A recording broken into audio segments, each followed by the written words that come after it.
हम लोग यहाँ पर बात करते हैं शेयर्स क्या होते हैं। शेयर्स क्या होते हैं? एक ऑनरशिप परसेंटेज होते हैं किसी भी कंपनी में, जिस कंपनी का आप यहाँ पर शेयर परचेस कर रहे हो।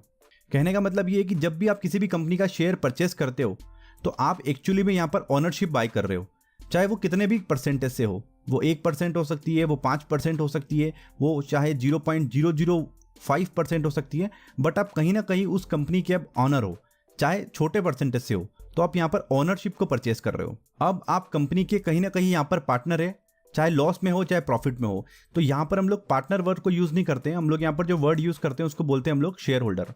तो स्टॉक मार्केट की लैंग्वेज में अगर हम लोग समझें कि शेयर्स क्या होते हैं, तो वो होते हैं एक्सचेंजेबल पीस ऑफ वैल्यू, यानी कि जो एक्सचेंज किए जा सके।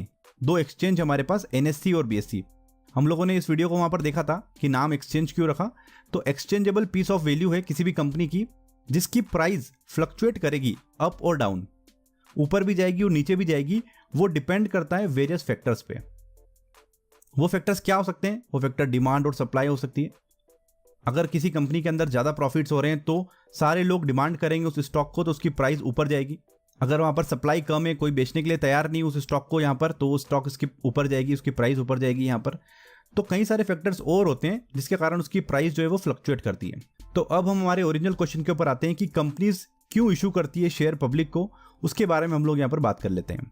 इसको एक हम लोग एग्जाम्पल से समझने वाले यहाँ पर, कि मान लेते हैं कि आपकी एक कोई कंपनी है, आप उस कंपनी के ऑनर है यहाँ पर, और आपने इस कंपनी को स्टार्ट किया था 1 करोड़ रुपीज में। और आपकी जो कंपनी है वो मैन्युफैक्चर करती है टी-शर्ट्स, वो टी-शर्ट्स बनाती है।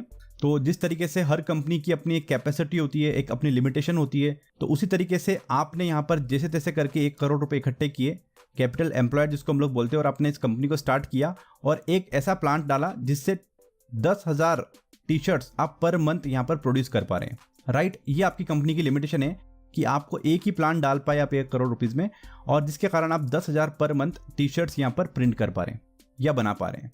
तो आप यहाँ पर अपना काम कर रहे हैं, प्रॉफिट्स कमा रहे हैं, आप अपनी जिंदगी में खुश हैं, आपकी कंपनी भी अच्छी सक्सेसफुल हो रही है यहाँ पर, अभी तक आपको यहाँ पर कोई भी प्रॉब्लम नहीं है किसी भी तरीके से। तो यहाँ पर एक दिन क्या होता है कि आपके पास एक ऐसा बायर आता है जो आपको ये बोलता है कि यार मुझे पर मंथ 50,000 टी-शर्ट्स आपसे परचेज करने हैं, क्योंकि मैंने आपके टी-शर्ट्स देखे, उनकी क्वालिटी मुझे काफी अच्छी लगी, तो मैं आपको एक ऑर्डर देता हूं जिससे मुझे पर मंथ 50,000 टी-शर्ट्स आपसे चाहिए। पर क्या आपकी ये कैपेसिटी है कि आप 50,000 टी-शर्ट्स पर मंथ बना सकते हैं? नहीं है, क्योंकि आपके पास एक ही प्लांट है और वो जो है उसकी मैक्सिमम जो कैपेसिटी है वो 10,000 टी-शर्ट्स ही बनाने की है। तो ऐसे में आपके पास ये ऑप्शन है यहाँ पर कि आप इसको या तो मना कर दें कि हम आपके ऑर्डर को यहाँ पर ले नहीं सकते। तो ऐसा उन कंपनीज के साथ भी होता है, क्योंकि यहाँ पर जिस चीज की कमी है वो है कैपिटल, पैसा नहीं है इतना कि और प्लांट डाले जा सके। तो यहाँ पर आप क्या प्लान बनाएंगे? देखिए, आपके पास जैसे तैसे आपने 1 करोड़ रुपए यहाँ पर इकट्ठा किया था, उससे आपने एक प्लांट यहाँ पर डाला और जिसके कारण आप 10,000 टी-शर्ट्स बना पा रहे हैं पर मंथ। तो आपको ऐसे 4 प्लांट और चाहिए, तब जाकर आप 50,000 टी-शर्ट्स बना पाएंगे। ये जस्ट हम एग्जाम्पल के लिए ले रहे हैं ताकि हम इस कॉन्सेप्ट को एक बार समझ जाएं, क्योंकि इसका जब टेक्निकल वीडियो है वो हम लोग जल्दी आपके लिए लेकर आने वाले हैं, तो इसको सिर्फ समझे हम लोग अभी यहाँ। तो आपको यहाँ पर 4 करोड़ के आसपास का कैपिटल रिक्वायर्ड है, जब जाकर आप ये ऑर्डर यहाँ पर फुलफिल कर सकते हो। राइट, तो इतने बड़े कैपिटल को रेस करने के लिए हमारे पास यहाँ पर क्या ऑप्शंस अवेलेबल है, पहले हम लोग वो समझ लेते हैं। आपके पास क्या ऑप्शन है कि आप बैंक जाकर उनसे लोन के लिए बात करें, तो आप वो ले सकते हैं। जब भी हम लोग बैंक से लोन लेते हैं तो वहां पर हम लोग को उसका इंटरेस्ट पे करना होता है, इररिस्पेक्टिव ऑफ कि आपका बिजनेस चल रहा है कि नहीं चल रहा है। बैंक को अपना इंटरेस्ट यहाँ पर टाइम पे चाहिए, EMI जो है वो आपको यहाँ पर टाइम पे करना पड़ेगी। तो इस तरीके के कैपिटल रेस को हम लोग बोलते हैं यहाँ पर डेट, DEBT, डेट। यहाँ पर डेट मतलब ये होता है कि एक फिक्स्ड इंटरेस्ट आपको यहाँ पर हमेशा पे करना है, चाहे आपका क्लाइंट आज आपके साथ है कल नहीं है, आपके प्रॉफिट्स जो आज आ रहे हैं वो कल ना हो, बट हम लोगों को यहाँ पर लोन पे करना पड़ेगा बैंक को। तो एक तो ये ऑप्शन आपके पास अवेलेबल है। दूसरा ऑप्शन आपके पास अनसिक्योर्ड लोन का। अनसिक्योर्ड लोन्स कई तरीके से कंपनीज लेती है जिसमें कोई भी गारंटी नहीं होती है किसी भी चीज की कि आपको लोन रिपेमेंट होगा या नहीं होगा, तो एक वो तरीका भी है जिससे आप ले सकते हैं। तीसरा तरीका हमारे पास ये है कि हम लोग कुछ पैसा अपने फ्रेंड्स और रिलेटिव से लें, बट वो हम लोग ऑलरेडी ले चुके हैं जो हमारी कैपेसिटी थी वहां पर। तो यहाँ पर हमारे पास एक फोर्थ ऑप्शन और है कि अगर हम लोग पब्लिक से यहाँ पर पैसा लें और पब्लिक को अपनी कंपनीज के कुछ शेयर्स यहाँ पर दें, तो हम लोग 4 करोड़ रुपीस यहाँ पर जुटा सकते हैं और हमारे क्लाइंट्स के ऑर्डर को हम लोग यहाँ पर फुलफिल कर सकते हैं। तो जब कंपनी पहली बार अपने शेयर्स पब्लिक के लिए ऑफर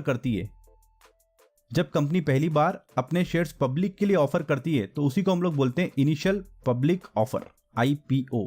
इसके बारे में हम लोग फर्स्ट वाले एपिसोड या सेकंड वाले एपिसोड के अंदर बात कर चुके हैं। तो जो भी हम लोगों ने यहाँ पर बात की है वो सिर्फ और सिर्फ कॉन्सेप्ट को समझने के लिए की है। टेक्निकली हम लोग बात करें या प्रोफेशनली बात करें, इसका वे बिल्कुल डिफरेंट होता है। अभी हम लोगों ने सिर्फ कॉन्सेप्ट समझने के लिए पता किया है कि एक ऑनर को पैसा चाहिए तो उसने पब्लिक से ले लिया, बट उसके बीच में कई सारे प्रोसेस होती है। वो ऑनर डायरेक्टली पब्लिक तक कैसे पहुंचा? IPO is a final stage. IPO is A final stage, ये फाइनल स्टेज है पैसा जुटाने के लिए। उसके पास बीच में कई बार एंजल इन्वेस्टर्स आते हैं, वेंचर कैपिटलिस्ट होते हैं, सीरीज ए फंडिंग होती है, प्राइवेट इक्विटी फंडिंग होती है। तो इसको हम लोग टेक्निकल वाले पार्ट के अंदर समझेंगे जब हम लोग आईपीओ को यहाँ पर समझेंगे। तो इस वीडियो के अंदर आपको कोई दिमाग नहीं लगाना है, यहाँ पर जस्ट फॉर इन्फॉर्मेशन हम लोग को समझना जरूरी है। हम लोग कोई भी टर्म यहाँ पर नहीं छोड़ने वाले सीरीज के अंदर, चाहे हम लोग एंजल इन्वेस्टर की बात करें, वेंचर कैपिटलिस्ट की बात करें, सीरीज ए बी फंडिंग की बात करें, सारे टर्म्स को हम लोग यहाँ पर समझेंगे और इसका एक टेक्निकल फ्लो चार्ट किस तरीके से ये ऑनर आईपीओ तक पहुंचा है इसको हम लोग समझेंगे। क्योंकि इस वीडियो का सिर्फ इतना सही मतलब था कि हम लोग को ये पता लगे कि कंपनीज अपने शेयर्स क्यों इशू करती है पब्लिक। तो फ्रेंड्स, आज के लिए अभी के लिए इस वीडियो के अंदर फिलहाल इतना ही। इस सीरीज के अगले वीडियो को देखने के लिए आप जरूर से सब्सक्राइब करें हमारे यूट्यूब चैनल को। फ्रेंड्स, इस वीडियो को जरूर से आप लाइक करें। मिलते हैं अगले वीडियो के अंदर, जब तक के लिए गुड बाय।